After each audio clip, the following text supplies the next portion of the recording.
The Flight of Icarus, retold by Sally Benson. Read with a purpose. Read this ancient myth to find out what happens when a man and his son decide to escape an island. When Theseus escaped from the labyrinth, King Minos flew into a rage with its builder, Daedalus, and ordered him to shut up in a high tower that faced the lonely sea. In time, with the help of his young son Icarus, Daedalus managed to escape from the tower only to find himself a prisoner on the island. Several times he tried by bribery to stow away on one of the vessels sailing from Crete, but King Minos kept strict watch over them, and no ships were allowed to sail without being carefully searched. Daedalus was an ingenious artist and was not discouraged by his failures. Minos might control the island and sea, he said, but he does not control the air. I will try that way. He called his son Icarus to him and told the boy to gather up all the feathers he could find on the rocky shore. As thousands of gulls soared over the island, Icarus soon collected a huge pile of feathers. Daedalus then melted some wax and made a skeleton in the shape of a bird's wing. The smallest feathers he pressed into the soft wax, and the large ones he tied on with thread. Icarus played about on the beach happily, while his father worked, chasing the feathers that blew away in the strong wind that swept the island, and sometimes taking bits of the wax and working it into strange shapes with his fingers. It was fun making the wings. The sun shone on the bright feathers. The breeze ruffled them. When they were finished, Daedalus fashioned them to his shoulders and found himself lifted upward, where he hung poised in the air. Filled with excitement, he needed another pair for his son. They were smaller than his own, but strong and beautiful. Finally, one clear, windswept morning, the wings were finished, and Daedalus fashioned them to Icarus's shoulders and taught him how to fly. He bade him watch the movements of the birds, how they soared and glided overhead. He pointed out the slow, graceful sweep of their wings as they beat the air steadily, without fluttering. Soon Icarus was sure that he too could fly, and raising his arms up and down, skirted over the white sand and even over the waves, letting his feet touch the snowy foam as the water thundered and broke over the sharp rocks. Daedalus watched him proudly, but with misgivings. He called Icarus to his side, and putting his arm around the boy's shoulder, said, "Icarus, my son, we are about to make our flight. No human being has ever traveled through the air before, and I want you to listen carefully to my instructions. Keep at a moderate height, for if you fly too low, the fog and spray will clog your wings. And if you fly too high, the heat will melt the wax that holds them together. Keep near me, and you will be safe." He kissed Icarus and fastened the wings more securely to his son's shoulders.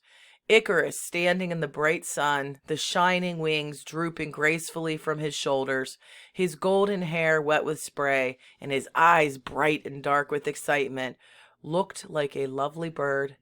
Daedalus's eyes filled with tears, and turning away, he soared into the sky, calling to Icarus to follow.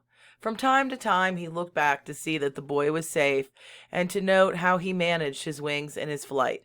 As they flew across the land to test their prowess before setting out across the dark wild sea, plowmen below stopped their work, and shepherds gazed in wonder, thinking Daedalus and Icarus were gods.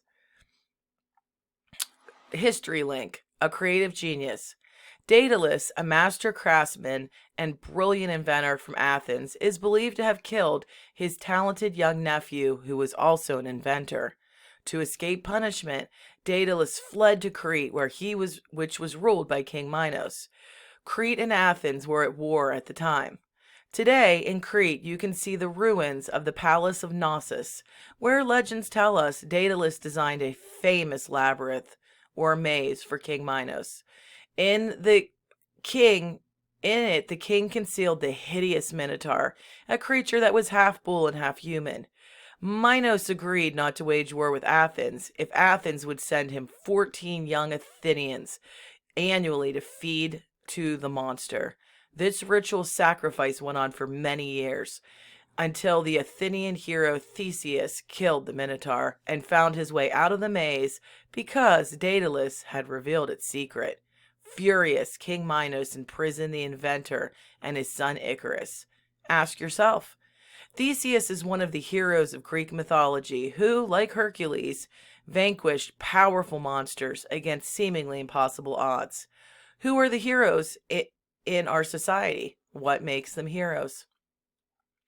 Father and son flew over Samos and Delos, which lay on their left, and Lebynthus, which lay on the right. Icarus, beating his wings in joy, felt the thrill of the cool wind on his face and the clear air above and below him. He flew higher and higher into the blue sky until he reached the clouds.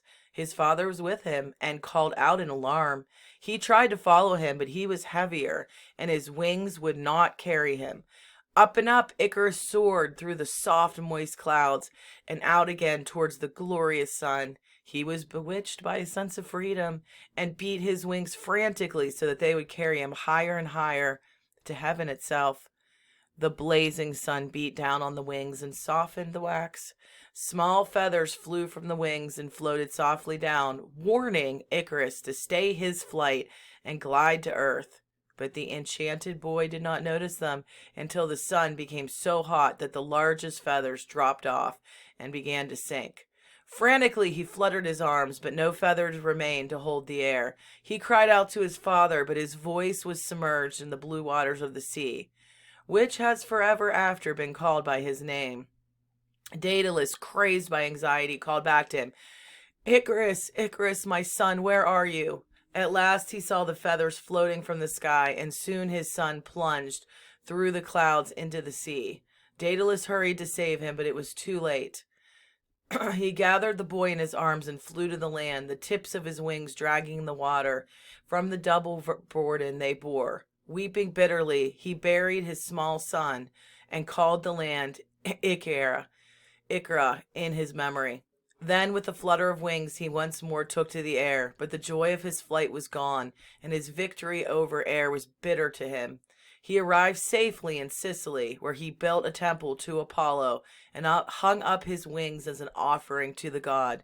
And in the wings he pressed a few bright feathers he had found floating on the water where Icarus fell, and he mourned for the bird-like son who had thrown caution to the winds in the exaltation of his freedom from earth. The end. Analyzing visuals.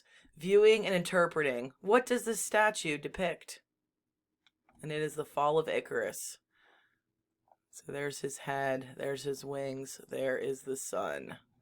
Okay, end of story. Thanks for listening.